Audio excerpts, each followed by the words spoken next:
Morning बच्चों, आज हम कक्षा 8 की सामाजिक विज्ञान किताब का भाग फर्स्ट इतिहास यानी हमारे अतीत के बारे में पढ़ेंगे। तो इसमें हमने पहले जो पढ़ा था औपनिवेशिक क्या है या प्रशासन अभिलेख तैयार कैसे करता है।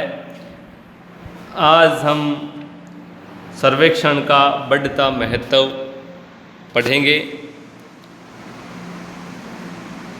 सर्वेक्षण यानी किसी चीज़ का पूर्ण रूप से जानकारी हासिल करना या उनकी सूचना को एकीकृत करना।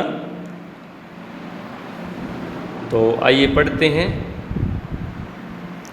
सर्वेक्षण का बढ़ता महत्व। औपनिवेशिक शासन के दौरान सर्वेक्षण का चलन भी महत्वपूर्ण होता गया।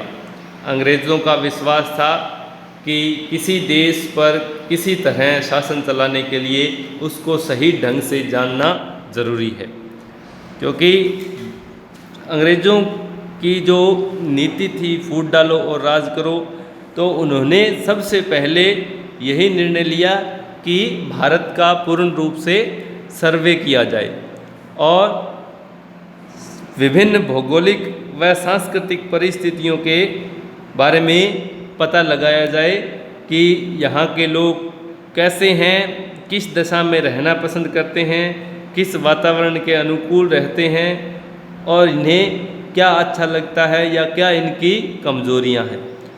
19वीं सदी की शुरुआत तक पूरे देश का नक्शा तैयार करने के लिए बड़े बड़े सर्वेक्षण किए जाने लगे। गाँवों में राजस्व सर्वेक्षण किए गए। इन सर्वेक्षणों में धरती की सतह, मिट्टी की गुणवत्ता, वहाँ मिलने वाले पेड़ पौधों और जीव जंतुओं तथा स्थानीय इतिहासों व फसलों का पता लगाया जाता था। अंग्रेज़ों की राय में इस किसी इलाके का शासन चलाने के लिए इन सारी बातों का जानना ज़रूरी था। 19वीं सदी के आखिर में हर 10 साल में जनगणना भी की जाने लगी। जनगणना के जरिए भारत के सभी प्रांतों में रहने वाले लोगों की संख्या, उनकी जाति, इलाके और व्यवसाय के बारे में जानकारियाँ इकट्ठा की जाती थी। इसके अलावा वानस्पतिक सर्वेक्षण, प्राणी वैज्ञानिक सर्वेक्षण, पुरातात्वीय सर्वेक्षण, मानव शास्त्रीय सर्वेक्षण, वन सर्वेक्षण आदि कई दूसरे सर्वेक्षण भी किए गए। अब ये देखो, एक पौधा दिया गया है, शरीफे का पौधा। 1770 का दशक अंग्रेज़ों द्वारा बनाए गए वानस्पतिक उद्यान और प्राकृतिक इतिहास के संग्रहालयों में विभिन्न पौधों के नमूने और उनसे संबंधित जानकारियाँ इकट्ठा की जाती थी। इन नमूनों के चित्र स्थानीय कलाकारों से बनवाए जाते। अब इतिहासकार इस बात पर ध्यान दे रहे हैं कि इस तरह की जानकारी किस तरह इकट्ठा की जाती थी और औपनिवेशिकवाद के बारे में क्या पता चलता है। अधिकृत रिकॉर्ड से क्या पता नहीं चलता। रिकॉर्ड से इस विशाल भंडार से हम बहुत कुछ पता लगा सकेंगे, फिर भी इस बात को नज़रअंदाज नहीं किया जा सकता कि ये सारे सरकारी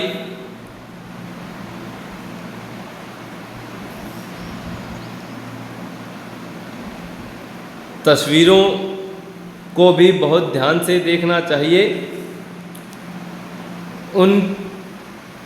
उनसे हमें चित्रकार की सोच पता चलती है और 1857 के विद्रोह के बाद अंग्रेज़ों द्वारा तैयार की गई सचित्र पुस्तकों में यह तस्वीर कई जगह दिखाई देती है। इस तस्वीर के नीचे लिखा होता है बागी सिपाही लूट खसोट में लगे हुए। अंग्रेज़ों की नज़र में विद्रोही जनता लालची, दुष्ट और बेरहम थी। इस विद्रोह के बारे में आप अध्याय 5 में पढ़ेंगे।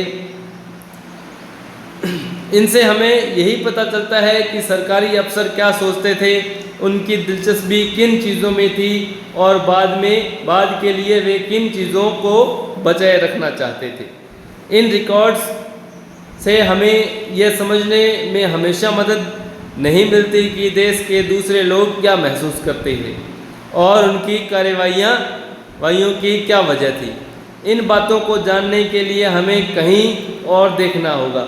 जब हम ऐसे दूसरे स्रोतों की तलाश में निकलते हैं तो उनकी भी कोई कमी नहीं रहती, लेकिन सरकारी रिकॉर्ड्स के मुकाबले उन्हें ढूंढना ज़रा मुश्किल साबित होता है। इस लिहाज से लोगों की डायरियाँ, तीर्थ यात्राओं और यात्रियों के संस्मरण, महत्वपूर्ण लोगों की आत्मकथाएं और स्थानीय बाज़ारों में बिकने वाली लोकप्रिय पुस्तिकाएँ महत्वपूर्ण हो जाती हैं। जैसे जैसे छपाई की तकनीक फैली, अखबार छपने लगे और विभिन्न मुद्दों पर जनता में बहस भी होने लगी।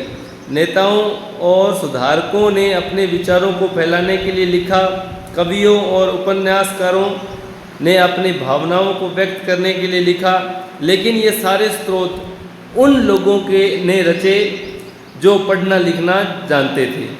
इनसे हमें यह पता नहीं लगा सकते कि आदिवासी और किसान, खदानों में काम करने वाले मजदूर या सड़कों पर ज़िंदगी गुजारने वाले गरीब किस तरह के अनुभव से गुजर रहे हैं। अगर हम थोड़ी और कोशिश करें तो हम इस बारे में जान सकते हैं। जैसे जैसे आप इस किताब में आगे पढ़ेंगे आपको यह बात समझ में आने लगेगी।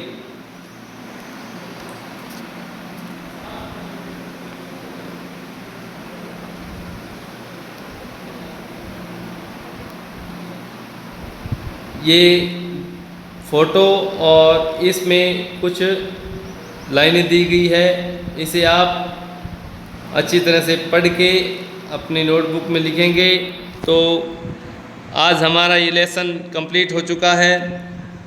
इसके प्रश्नोत्तर हम कल करेंगे। आज के लिए इतना ही। धन्यवाद।